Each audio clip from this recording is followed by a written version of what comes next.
Welcome to Nithya's channel. இன்றைக்கி வாழைப்பூவை வச்சு எல்லாருக்கும் பிடிச்ச மாதிரி ஒரு வித்தியாசமான மொறு ஸ்நாக்ஸ் செய்ய போகிறோம். வாங்க வீடியோக்குள்ளே போகலாம். இந்த வாழைப்பூ வச்சு தாங்க இப்போ டிஃப்ரெண்ட்டாக ஒரு மொறு ஸ்நாக்ஸ் செய்ய போகிறோம்.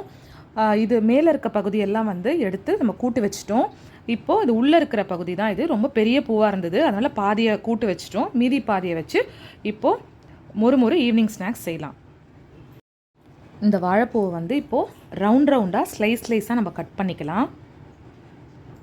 இந்த கார்னர் காஞ்சி போயிருக்கிறதுனால அந்த பார்ட்டை நம்ம எடுத்துடலாம். இப்போது மீதி இருக்கிற வாழைப்பூவை க்ளீன் பண்ண தேவையில்லை. அது உள்ளே இருக்கிறதுனால ரொம்ப சாஃப்டாக தான் இருக்கும். அது எதுவும் க்ளீன் பண்ண தேவையில்லை. எல்லா பகுதியுமே யூஸ் பண்ணிக்கலாம். இப்போ இந்த மாதிரி ரவுண்டாக ஸ்லைஸாக நம்ம கட் பண்ணிக்க போகிறோம் ஒரு நைஃபை வச்சு.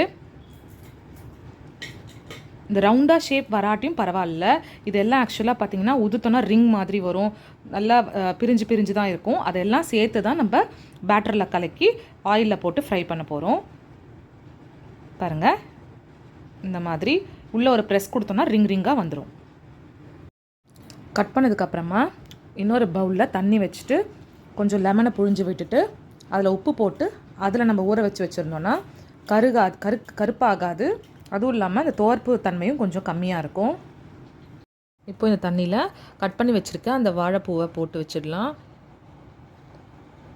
அப்போ தான் இந்த வாழைப்பூ கலர் சேஞ்ச் ஆகாமல் இருக்கும். இதுக்கு நடுவில் நம்ம பேட்டரை ப்ரிப்பேர் பண்ணிடலாம். ப்ரிப்பேர் பண்ணதுக்கப்புறமா இதுலேருந்து எடுத்து தண்ணி ட்ரெயின் பண்ணிவிட்டு பேட்டரில் மிக்ஸ் பண்ணிடலாம். இப்போ ஒரு மிக்சிங் பவுல் எடுத்துக்கலாம். மிக்சிங் பவுல் எடுத்துகிட்டு அதில் ஒரு 2 இல்லை 3 ஸ்பூன் அளவுக்கு ஒரு கார்ன்ஃப்ளவர் மாவு சேர்த்துக்கலாம். சேர்த்துட்டு கொஞ்சம் கிறிஸ்பினஸ் வரதுக்காக ஒரு 2 ஸ்பூன் அரிசி மாவும் சேர்த்துக்கலாம். கார்ன்ஃப்ளவர் பிடிக்காதவங்க மைதா மாவும் சேர்த்துக்கலாம். இந்த பேட்டருக்கு தேவையான உப்பு சேர்த்துக்கிறோம்.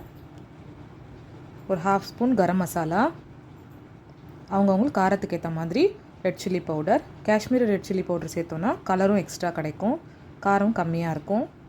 இதெல்லாம் சேர்த்துட்டு ஒரு 1/2 ஸ்பூன் இஞ்சி பூண்டு விழுது. இதுக்கப்புறம் ஒரு 1/2 ஸ்பூன் லெமன் புழிஞ்சிக்கலாம். புழிஞ்சிட்டு இது எல்லாத்தையும் நல்லா மிக்ஸ் பண்ணிக்கலாம். தேவையான அளவுக்கு தண்ணி சேர்த்து கலந்துக்கலாம். பஜ்ஜி மாவு கன்சிஸ்டன்சிக்கு நம்ம இதை கலந்து வச்சுக்கலாம். மாவு பாருங்கள், இந்த பதத்துக்கு இருக்கணும். இப்போ இந்த மாவில் நம்ம ஏற்கனவே கட் பண்ணி வச்சுருந்ததை இதை உதுத்து விட்டு அதில் சேர்த்துக்கலாம். எண்ணெய் ஒரு பக்கம் காஞ்சிட்ருக்கட்டும்.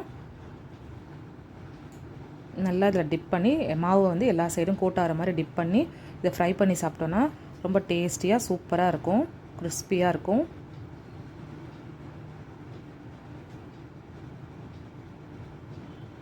பாருங்கள், இந்த மாதிரி இருக்க பீஸ் கூட நல்லா சூப்பராக ஃப்ரை ஆகி கிறிஸ்பியாக இருக்கும். ஆயில் காஞ்சிருச்சு. இப்போது இதில் மாவில் போட்டு வச்சுருந்த அந்த வாழைப்பூவை எடுத்து இதில் போட்டு பொரிச்சு எடுக்க போகிறோம்.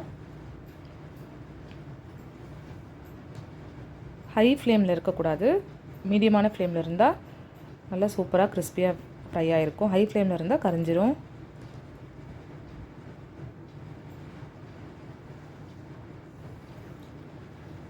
போட்ட உடனேவும் திருப்பக்கூடாது. கொஞ்சம் நல்லா ஃப்ரை ஆனதுக்கப்புறமா திருப்பி விட்டு 2 சைடும் நல்லா ஃப்ரை ஆனதுக்கப்புறமா ஆயில் ட்ரெயின் பண்ணிவிட்டு எடுத்து நம்ம சர்வ் பண்ணலாம்.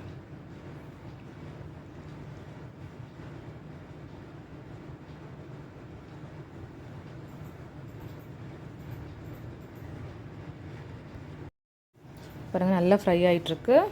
மெதுவாக இதை திருப்பி விட்டுக்கலாம்.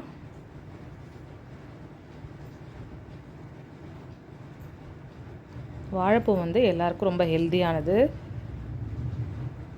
நம்ம அது வடையாவோ இல்லாட்டி பொரியலாவோ இந்த மாதிரி செஞ்சு சாப்பிட்டோன்னா உடம்புக்கு ரொம்ப நல்லது.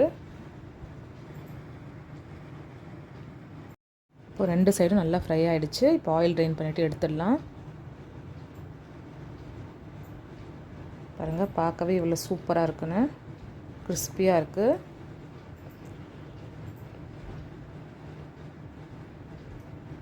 நீங்கள் ட்ரை பண்ணி பார்த்துட்டு உங்கள் கமெண்ட்ஸை கமெண்ட் பாக்ஸில் ஷேர் பண்ணுங்கள். சூப்பரான வாழைப்பூ ஃப்ரை ரெடி. நீங்களும் உங்கள் வீட்டில் அதை ட்ரை பண்ணி பார்த்துட்டு உங்கள் கமெண்ட்ஸை கமெண்ட் பாக்ஸில் ஷேர் பண்ணுங்கள். இது வரைக்கும் நித்யாஸ் சேனலை சப்ஸ்கிரைப் பண்ணலன்னா சப்ஸ்கிரைப் பண்ணிக்கோங்க. கூடவே பெல் ஐக்கானையும் ப்ரெஸ் பண்ணிக்கோங்க. இன்னொரு வீடியோவில் உங்களை சந்திக்கிறேன். பாய்.